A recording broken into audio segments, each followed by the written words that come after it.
ভাই আমার গলা ধরতেছে আর বলতেছে যে বোন আমাকে বাঁচাও। গুলি খেয়ে আসেন এবং গুলি খাওয়ার নারীর এটা ছিদ্র হয়ে যায়, তলপেটে গুলি লাগানো একটা আর হচ্ছে সাইটে গুলি লাগানো একটা। আজকে অনেক মিডিয়া দেখছি, অনেক নিউজাররা আছেন, অনেক সাংবাদিক ভাইয়েরা আছেন, বোনেরা আছেন, এদের অনেক মুখ দেখছি, কিন্তু তখনও এই মুখগুলো দেখিনি আমি কখনো।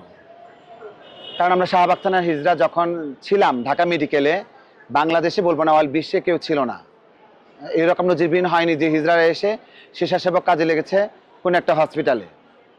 যখন জুলাই আন্দোলন শুরু হয়েছিল তখন আমাদের একটা কথা ছিল যে আমরা কামাই খাই যাদের, তাদের বিপদ হয়েছে মানে আমাদের বিপদ। দেখেন বাংলাদেশের ভিতরে আমাদের দায় ছিল না কিন্তু যে এই 5 জন হিজড়া ঢাকা মেডিকেলে স্বেচ্ছাসেবক হিসেবে কাজ করবে। তখন কোনো ভাইও ছিল না, কোনো বোনও ছিল না, এবং কেউ ছিল না। তখন আমজনতা ছিল দাঁড়িয়ে দাঁড়িয়ে তামাশা দেখার জন্য, কেউ একটা রুগী ধরেনি। আমরা 16 তারিখ রাত্রিবেলা থেকে শুরু করে 5 তারিখ রাত্রে পর্যন্ত ছিলাম।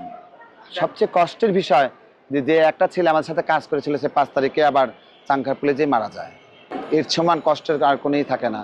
ছেলেটা বঙ্গবাজারে চাকরি করতো, সে গুলি খেয়ে মারা যায়। দেখেন আমরা 16 তারিখ রাত্রেবেলা থেকে দেখে কম কম মানে পেশেন্ট আসা, 17 তারিখ 18 তারিখ 19 তারিখ 18-19 তারিখ তো প্রচুর পরিমাণ আসছে এবং অনেক লোক মারা গেছে।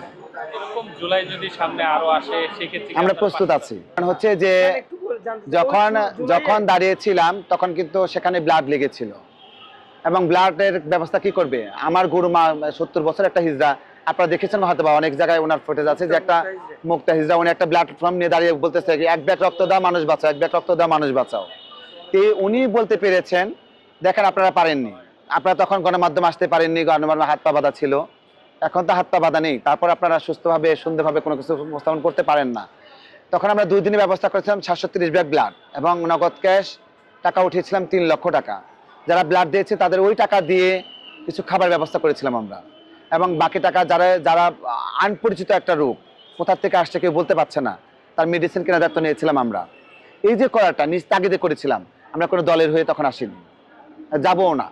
আমরা হিজড়া মানুষ হাত পেতে খাই, আমরা চাই দেশের বিপদে কাজে লাগার জন্য। ছিল না কিছু সেনাবাহিনী ছিল যাদের কারণে লোকজন ঢুকতে পারতো না, এবং কিছু বিজিবি লোক ছিল।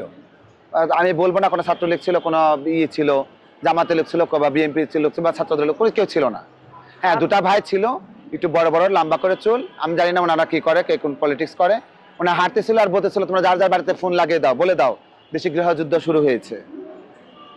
আমি তাকে জিজ্ঞেস করিনি, তারপরে তার সাথে আমার দেখা হয়নি। কি বলবো, আমরা নামটা আমার জানা নেই।